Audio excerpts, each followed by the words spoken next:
Hello guys, in this video I'm going to show you how to set notifications in the Vivino app. First we have to open up the app, and here it opens up in the home menu.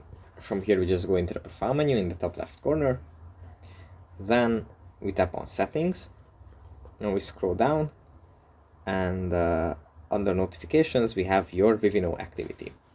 We tap on this, and here we can select what we want to receive notifications about.